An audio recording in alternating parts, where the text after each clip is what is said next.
American soldiers rely on the most sophisticated technology available. If you think this is the result of 21st century innovation, think again. Try the 19th century. It was unprecedented Civil War advancements in weapons, communication, transportation, sea power, and even news coverage that set the technological standard for the art of war. Now, Civil War tech on Modern Marvels.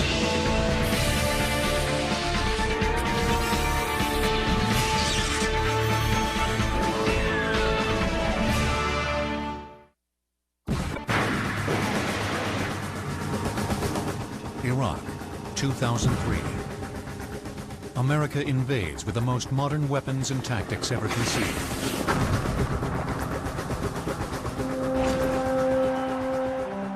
However, the technology employed to bring the enemy to its knees in only a matter of weeks is directly descended from another conflict, fought more than 140 years ago, the American Civil War.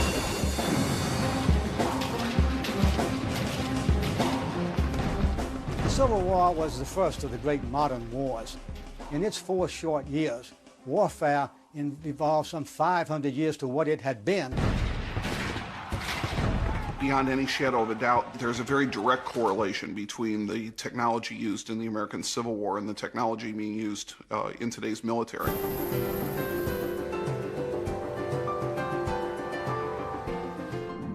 In fact, newfound discoveries, such as the first Union ironclad warship, the USS Monitor, raised from its 140-year-old watery grave in 2002, reveal a quantum leap in technology beyond any previous conflict.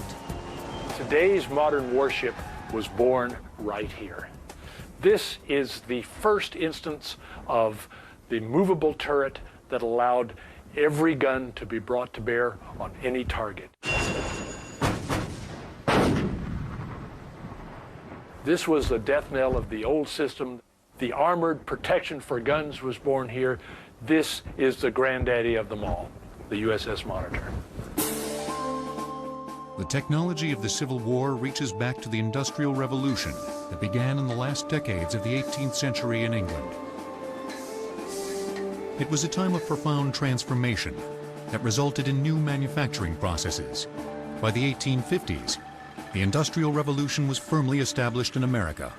Well, I think the key components in the Industrial Revolution is the idea of using machinery to do what used to be done by hand.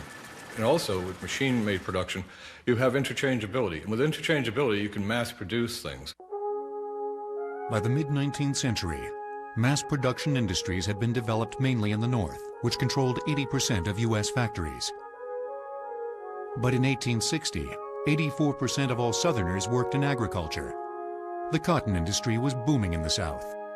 The differences between these two separate societies, coupled with the issue of slavery, set the stage for the conflict. Industrial technologies were transformed from peacetime to war. The Industrial Revolution harnessed man's intellect with interchangeable parts to create some of the most devastating killing devices known to man in that era.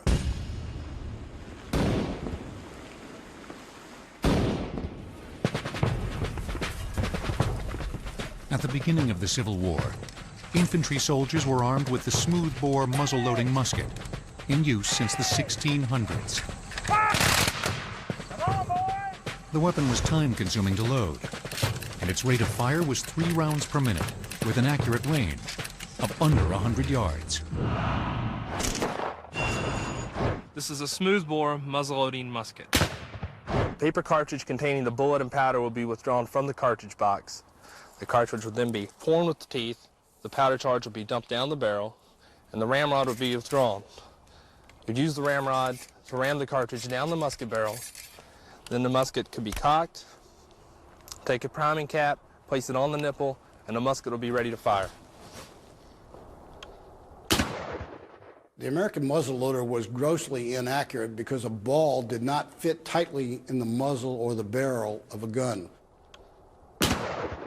Once the gun was discharged, the ball literally did not cling to the barrel. It bounced around from left to right or up or down as it left the barrel.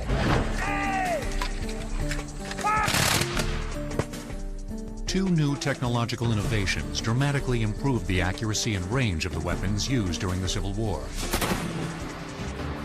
The first was rifling. The process involved cutting spiral grooves into the inside of the gun barrel. This gave the projectile a spiral twist as it was fired, increasing the accuracy.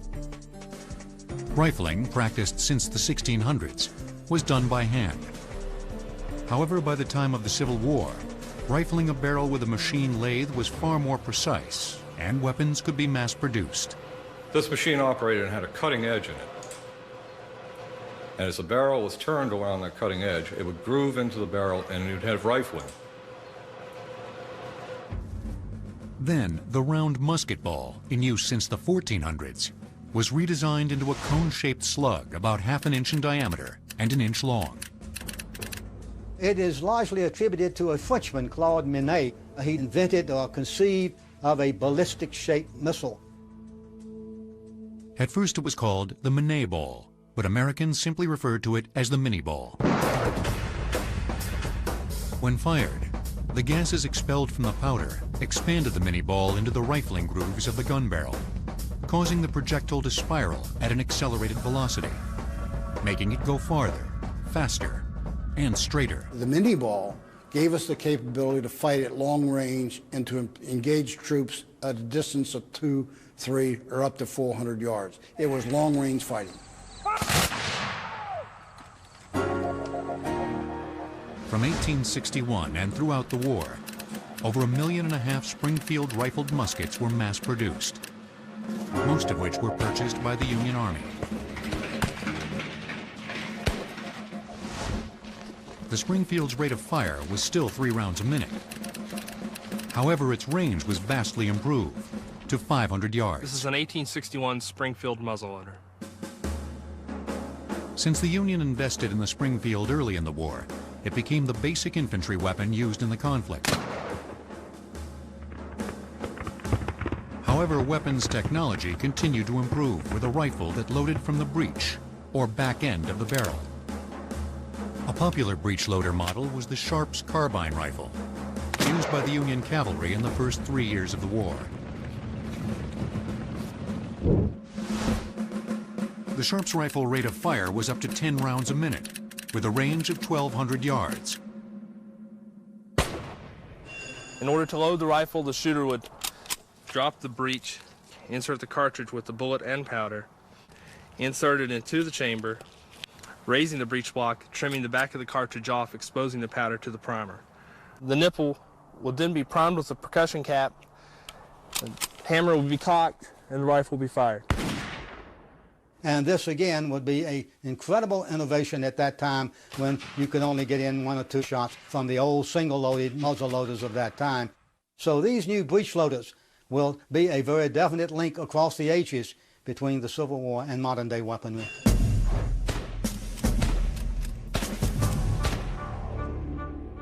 Firepower continued to improve when B. Tyler Henry invented a rapid-fire rifle. From 1862 to 1866, 13,000 Henry repeater rifles were manufactured. Its rate of fire was up to 30 rounds per minute, with a range of 1,000 yards. This is the Henry. It is a repeater. It's a 13 shot. To load it, slide the magazine follower all the way forward, unlock the magazine tube. Its spring-loaded magazine used a fully self-contained rimfire metallic cartridge. You close it, hold your follower, follow your ammunition down, lever the action, which will bring a shell up. Right, already got another one in the chamber. The soldiers were so enamored with the Henry rifle that they finally said you could load it on Sunday and fire it all week. Commanders never realized the effectiveness, the deadliness of these weapons in plotting strategy. They still resort to the old mass and maneuver traditions of the 19th century, sending waves of men forward, literally to their deaths. You see this no more tragically than in Pickett's charge at the Battle of Gettysburg, where 15,000 men started across that field. Half of them were killed before they got to the Union lines. Fire! The same technological advancements that accompanied the rifle were also introduced to the cannon. Before the war, the typical cannon was a muzzle-loading, smoothbore weapon with a rate of fire of 3 rounds a minute and a range of 2,000 yards. Fire! This cannon is a muzzle-loading cannon. It loads the ammunition down the barrel, and the men on the front of the gun do all the cleaning of the barrel, and they also do the loading of the new round. The men at the rear of the gun prime the piece and fire the piece. Fire! This cannon was very effective at close range, but had an effective range of only 1 mile. It could lob a shell up to 1.5 miles, but it could not place it on target properly.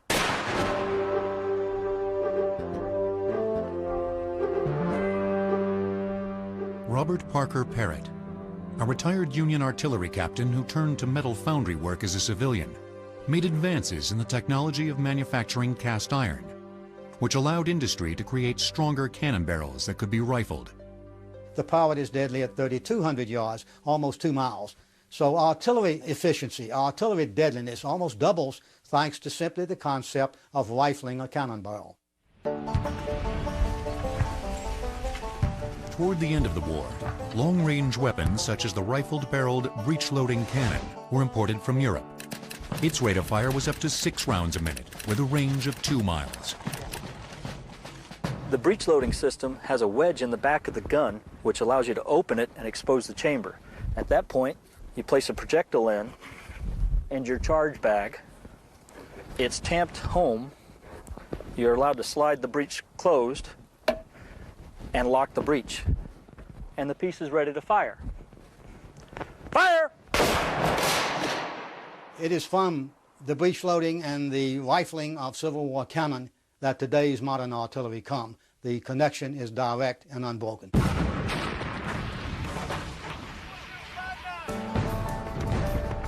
Civil War battles were not only fought on land. Sea power played a pivotal role in the war between the states. The navies on both sides searched for ways to control ports and the high seas. The tactical solution would come from shipbuilding technology that would change the course of maritime history.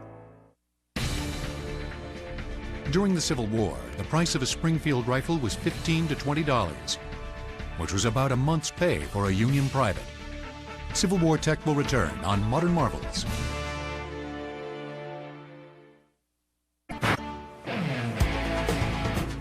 Today's United States Navy is the most powerful armada the world has ever known. From mighty warships to undetectable nuclear submarines.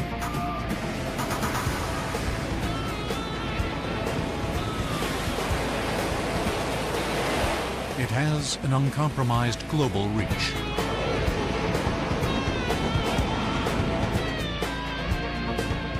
All these modern naval warships have one thing in common: a frame and hull of metal. The effective use of metal was first realized with ironclad ships during the Civil War. Civil War ironclads sort of made the molds from which every military vessel from then on was cast. Deploying conventional wooden warships of the time, the primary strategy of the Union was to create a complete naval blockade of the southern states. It was called the Anaconda Plan. Like the beast that it's named after, the anaconda, of course, strangles its prey. And that was the idea that the Union had, was to strangle the Confederacy by blockading her ports. The Confederacy's answer to the Anaconda Plan was one word: ironclads. In 1861, the Confederates raised the Merrimac, a sunken Union ship, and attached armor plating, creating one of the first ironclad ships. The vessel was renamed the CSS Virginia. It was an enormous warship, 262 feet in length, with a beam of 51 feet, weighing 3,200 tons. It was protected by 4 inches of iron plating, and with a top speed of 8 knots, it took the Virginia half an hour to make a 180-degree turn. And so the Virginia becomes kind of a hybrid ship. She's not a sailing vessel, but she's not going to be too far away from the technology that came before her, in that she was still going to have to fight broadside. While the South was busy turning the Merrimack into the Virginia, the North found out about the top-secret project through spies. So the Union built its own secret weapon, the ironclad Monitor. John Ericsson, a Swedish designer, conceived and designed the novel steam-powered warship. It was an incredibly brilliant design. It broke the bonds of the conventional ship design. The Monitor was smaller than the Virginia, with a length of 173 feet, with a beam of 41 feet, weighing 987 tons. Its top speed was 8 knots. 8 inches of armor protected the innovative gun turret, which used 2 steam-powered engines to revolve 360 degrees. In that it allowed a relatively small vessel with a relatively few number of guns, in this case 2. It could bring both guns to bear at a target at any angle to the vessel. In the first confrontation between 2 ironclads, the Monitor met the Virginia at Hampton Roads Harbor, off the state of Virginia, in 1862. The Confederate vessel was already at battle, having crippled or sunk several Union wooden naval vessels, and the Monitor entered the scene. When the Virginia encounters the Monitor, the Virginia seems to have the advantage. She has 10 guns to the Monitor's 2. However, the Monitor has something that no other ship in the world at that time had, a revolving gun turret. The Monitor was hit 22 times, and the Virginia 20 by cannon fire during their 4-hour battle. However, neither vessel achieved a clear victory, since all the shells bounced off the armor. In the end, the battle was a draw, with each side believing it had won. The 2 ironclads never fought again. However, the real victory went to a future of iron and steel warships. A new technology had overcome naval weapons, and thereafter woe befall any nation that continued to build wooden frigates, because the ironclads were now here. Although never sunk in battle, the Monitor was lost during a storm on New Year's Eve in 1862. More than 100 years later, in 1973, the Monitor was discovered in 240 feet of water, 16 miles off the coast of Cape Hatteras, North Carolina. Through painstaking effort, parts of the vessel have been raised, including the famous revolving turret. The prized artifact was taken to the Mariners Museum in Newport News, Virginia, where it rests today. It's housed in an enormous tank, containing a solution which will gradually remove the salt that has accumulated during almost a century and a half on the ocean floor.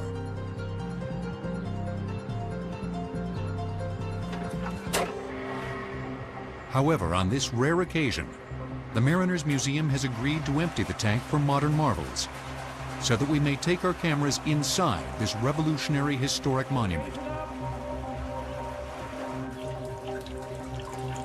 The process takes hours, but eventually we set eyes on a true technological wonder.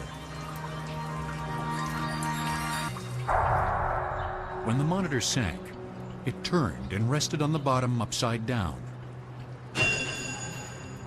So to preserve its fragile state, the turret remains inverted in the tank. Monitor's turret is a truly unique place. We are one of the few people to be inside of it since it sank in 1862. This is the device, if you would, that revolutionized naval warfare. During the course of the battle with the CSS Virginia, the Monitor's turret was hit many times by her artillery, including this potentially devastating hit, which distorted all 8 layers of the armor and did not break through. Here are the Monitor's 2 gun ports. These were the openings in the turret for the guns to fire out of. And when the guns weren't firing out of them, they became weak spots in the turret's armor. So to make up for that, they had these large port stoppers. As each of the Monitor's cannons fired, it recoiled backwards and was loaded from the muzzle. This left an open port. To protect the crew from enemy fire, a 1,200-pound wrought iron block was moved into place by a system of pulleys. Each time a gun fired, the port stoppers swung into place to cover the open hole. During the battle, there were 21 men inside here, plus the 2 guns. It was dark, it was smoky, it must have been hellishly loud. The enemy fire clanging off the outside of the turret. The guns themselves roaring and leaping.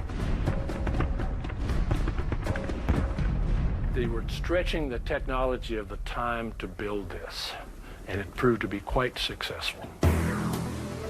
The modern warship was born in the turret of the USS Monitor in the year 1862.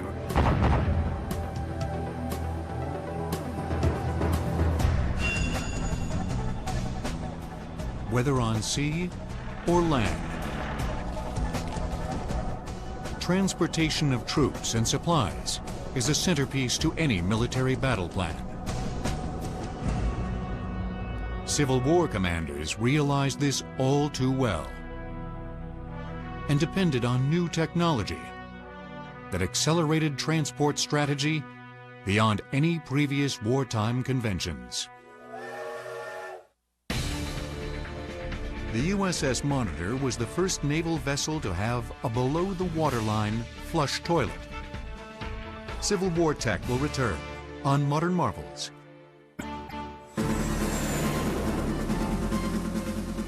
The modern military depends on a sophisticated transportation network to move troops and materiel to combat zones anywhere in the world.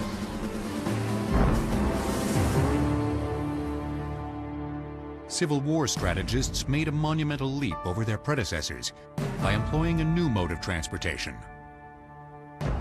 the Iron Horse. The railroads were relatively new innovation in American transportation, and the military grabbed a hold of this technology to begin to utilize it both strategically and to move both people, goods, munitions, very much like the modern military today. In 1860, a locomotive engine could travel at speeds of up to 35 miles per hour. A horse and wagon fully loaded could at best do 12 to 15 miles per hour. Those generals who kept railroads in mind generally succeeded. Any general who ignored a railroad would generally lose. In the autumn of 1863, an entire Union Corps, something like 20,000 plus men, were transported by train from Virginia to Tennessee. That would have been out of the question in earlier times. The workhorse for the military on both sides was the American Type 440 engine. Its streamlined power design was reliable and durable. The fuel source was wood or coal burned in the engine's firebox. The heat changed the water in the boiler to steam, which was driven through pipes to the pistons. The pistons generating a back and forth motion were connected to the main rod. This rod was attached to the wheels, creating a rotation, propelling the engine. And we'll look at the mechanics of running the locomotive, and the engineer, of course, had to be an expert at doing this because actually, with this boiler, he was sitting on a bomb. If he didn't control the water level of the boiler, he could have a boiler explosion. The actual mechanics to operate the engine were quite simple. The fireman loaded the wood or coal in the firebox. This is the Johnson bar for forward or reverse. The engine speed was regulated by this throttle lever. Pull back to accelerate or push forward to slow down. But the main focus for the engineer was the amount of water and steam regulated to the engine. The water level in the boiler had to be maintained at the proper level. The engineer had 3 gauges to determine that level. He would always want the water to be above the first gauge, never to the 3rd gauge. But the important thing is, if the water is too low, this could cause a boiler explosion. If he opened this valve here and got steam out of it rather than water, he's in a lot of trouble. In 1860, the North had about 21,000 miles of track, while the South had some 9,000 miles. However, without a system to manage all parts of the transportation network, nothing would go anywhere. In January 1862, the United States War Department created an agency called the U.S. Military Railroad. Since at the time, the military had no experience in modern transportation, the Union employed civilian experts. Herman Haupt, a civil engineer who had constructed private railroads, was drafted to make the trains run on time. This is actually the first time in American history where the federal government took over and formed its own private corporation to run a transportation system. Herman Haupt actually did this by purchasing locomotives, funding them, and creating his own railroad inside the federal government.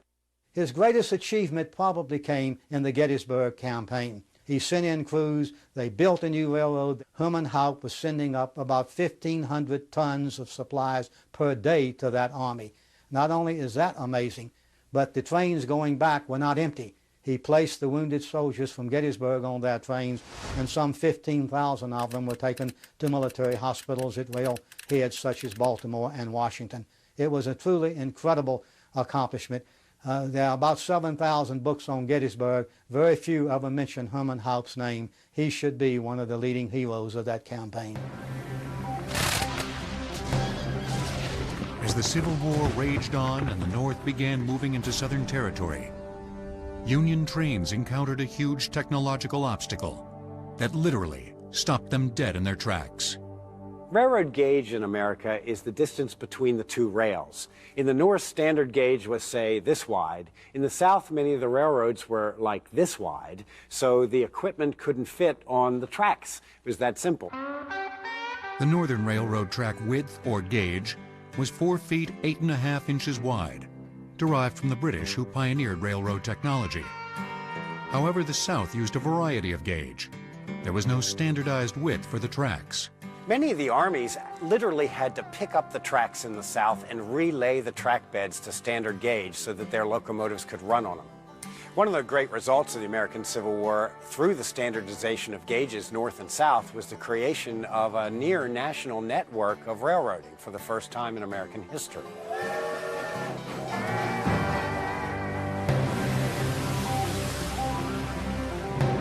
Once an army has been transported to the battlefield, communication and coordination are essential for every military operation.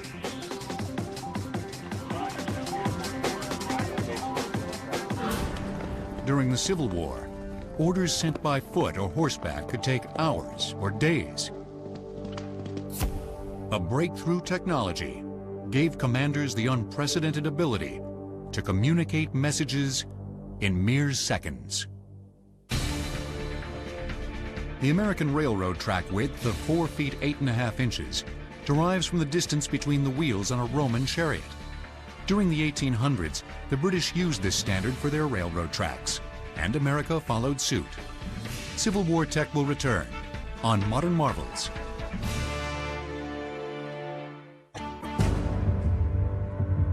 In Iraq, today's military relies on an enormous telecommunication network to keep command and control in constant contact with troops at the front. At the same time, modern media can now transmit live broadcasts instantaneously from any remote war zone. But the first instant communication on the battlefield occurred during the American Civil War. One can make a good parallel between the telegraph and the railroad. Both shaped the course of the Civil War, both the foundations of modern-day transportation and communication. Samuel Morse, its inventor, sent the world's first telegraph message from Washington, D.C. to Baltimore, Maryland in 1844. The telegraph key is simply a switch that turns on or off electric current. As the sender taps out a message, the switch completes a circuit, which allows current to flow into the coil of the receiving machine. The iron bar above the coil is magnetized and attracts a second iron bar below it. When the key is released, shutting off the current, a spring forces the two bars apart. This attraction and deflection movement taps out the message on the receiving end. There's 50,000 miles of telegraph cable in this country, and in 1861, about the time of the start of the war, there's a cable reaching from New York to San Francisco. In wars past, orders from commanders were sent by foot, horseback, or even carrier pigeon. Hours or even days passed before the information was received. The problem with the written dispatch, first it was on paper, second it could be lost, third it could be intercepted, and you really never know if that written dispatch ever made it to its destination. The telegraph reduced the time to send and receive a message to seconds, and afforded generals an obvious advantage to outmaneuver the enemy. At 11 o'clock, if a general wants troops, he can push the telegraph key. At 11:01, at some distant place, the troops are being alerted to get ready to move. It changes the face of war. When the Civil War began, telegraph lines were quickly erected everywhere the armies traveled. By the end of the war, more than 15,000 miles of telegraph lines had been built by both sides for military purposes only. The armies developed mobile telegraph units that could travel with the troops. General Ulysses S. Grant was a chief proponent of the new technology. What Grant did was basically get control of a continent. He had communications with a continent, and he is running a military operation that stretches for thousands of miles. The War Department opened its own telegraph office, and President Abraham Lincoln frequently spent hours receiving information about the war. It's probably one of the better examples of technology in warfare as to what was put down in 1861 and what we are using today. Use of the telegraph not only benefited the military, it also resulted in huge changes for the newspaper industry. The technology for the delivery of news during the Civil War was akin to the technology we have today, in the sense that people had never experienced such rapid delivery of news about the war and its images. Civil War journalists were the first embedded reporters, covering the first instant news war. More than 500 correspondents covered the war from home front to front line, and the competition was fierce. The New York Herald during the Civil War spent something like $100,000 a year on war reporting, between paying correspondents and paying for telegraph charges. Once news reports sped from the front via telegraph, a newly developed high-speed printing press, perfected by Philadelphia inventor William Bullock, churned out newspapers at an astonishing rate.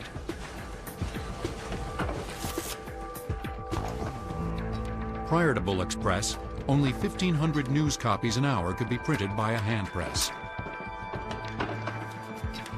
Bullock's patented steam-powered press, which could produce about 10,000 pages an hour, and operated by feeding off a continuous roll of newsprint rather than requiring individual sheets of newsprint being fed into the press, and had the advantage over the older presses of printing both sides of the newspaper at once.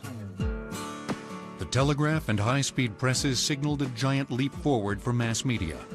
For the first time, it was possible to read what happened on a distant battlefield just days after it occurred. Crowds would wait outside the big dailies in New York, waiting for the news. The newspapers got used to publishing extra editions. It was also during the Civil War that both the glory and the horror of war were first captured on camera.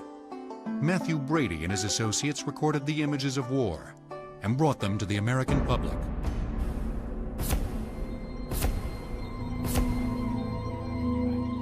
Employing what is called a wet plate process, photographers used chemically treated glass plates that could actually be developed on the battlefield. This technological marvel captured realistic images showing the devastation of our soldiers, the agony on their faces, and the absolute horrors of war firsthand in studio fashion.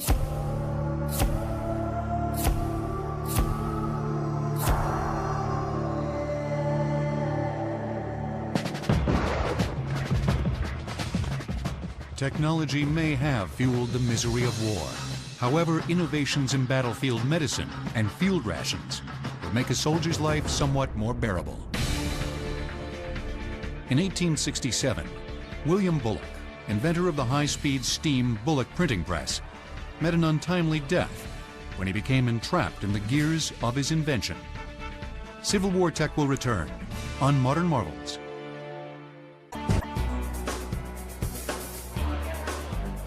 Today's American armed forces benefit from some of the best food and medical care in military history.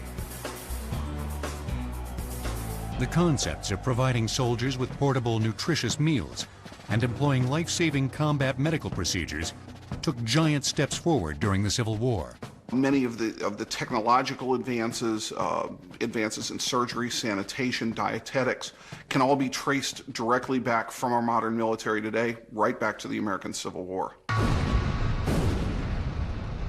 Getting food to the troops during any conflict is always top priority. However, during the initial phases of the Civil War, soldiers existed on a biscuit wafer made of water and flour that was almost impossible to chew, appropriately known as hardtack. Occasionally they would get salted beef, but you had to be careful of the beef because more often than not it's going to be rancid. But hardtack and coffee were the basic diets, and this is why digestive systems among these soldiers are going to be seriously impaired. Civil War brass employed a new technology that would supply the troops with healthy, unspoiled food anywhere on the front lines. Canned food. Annual production of canned foods increased from 5 million to 30 million by the end of the Civil War. Surprisingly, some Civil War canned products have endured to today,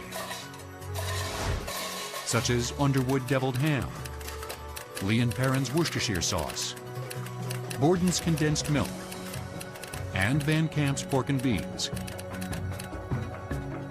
The canning process dates back to 1795 in France, when Emperor Napoleon Bonaparte was concerned about keeping his armies fed. Nicolas Appert conceived the idea of preserving food in bottles like wine. He realized if food is sufficiently heated and sealed in an airtight container, it won't spoil. By the 1800s, bottles were replaced by tin cans. And in 1858, food cans became mass-produced when a Baltimore oyster canner dramatically sped up the cooking process. Isaac Solomon discovered that by adding salt to water, it increased the boiling point of water, and therefore they could cook the food more quickly. The process of combining salt with water requires more heat to bring water to a boil. Since the water temperature is hotter, the food inside the cans cooks faster, reducing the preparation time from 5 or 6 hours to 30 minutes. They increased from 2,000 cans a day to 20,000 cans a day, therefore increasing the process and making the food safer for shipment in the cans across the country. The Union Army took advantage of this canning technology immediately. Soon, fruits, vegetables, and meats found their way to the camps in cans. The rations the men are using today go right straight back to the innovation of canned goods in the 1860s. With better prepared and preserved rations, troops certainly ate healthier. However, life on the front line was still a deadly business. During the Civil War, an estimated 250,000 soldiers died on the battlefield. At the start of the war, fallen men were cared for by a woefully underqualified, understaffed, and undersupplied medical corps. In many circumstances, a wounded soldier would languish on the battlefield for days before being retrieved. The military hierarchy, the top brass, if you will, was still very much of the feeling that the medicine should wait until the battle is over.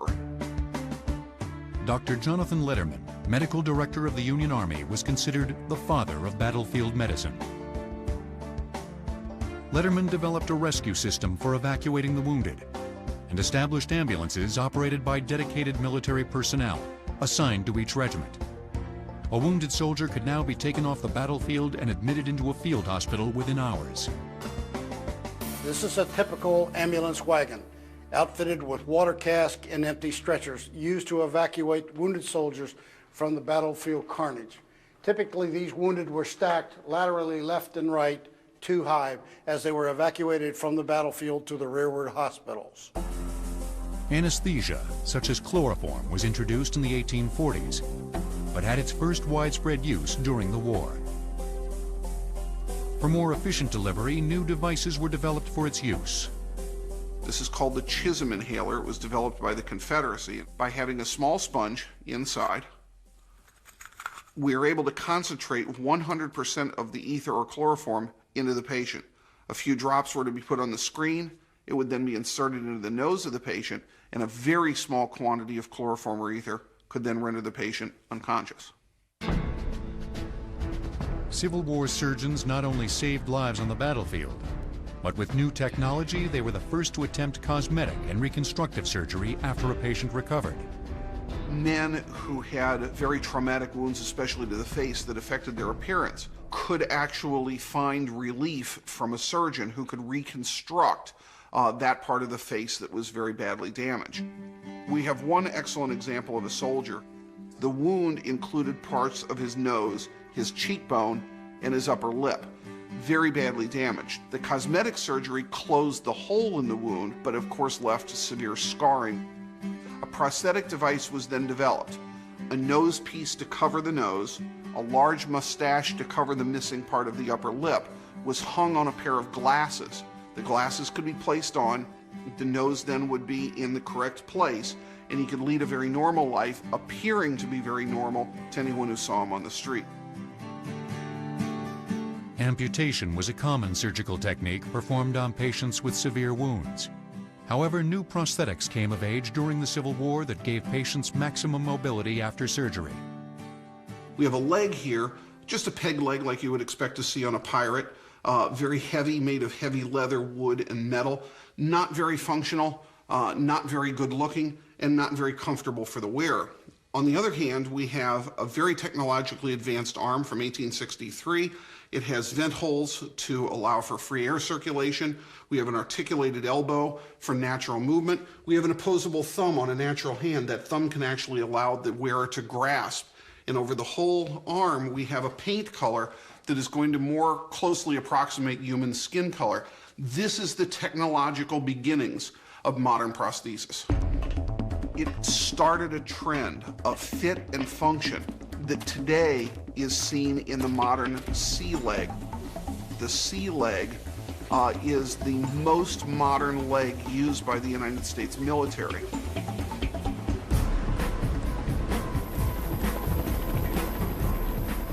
Today's battlefield medicine, along with advancements in weapons, warships, transportation, and communication, can all trace their technological origins back to the war that altered the course of American history. And now this technology helps the American military in the 21st century. The technologies we have today in war, as well as the technologies we're going to have tomorrow in war, all go back to the Civil War itself, where for the first time in history, men began to use technology, and they used it with a capital T, knowing that this is the way wars have to be fought. Fire!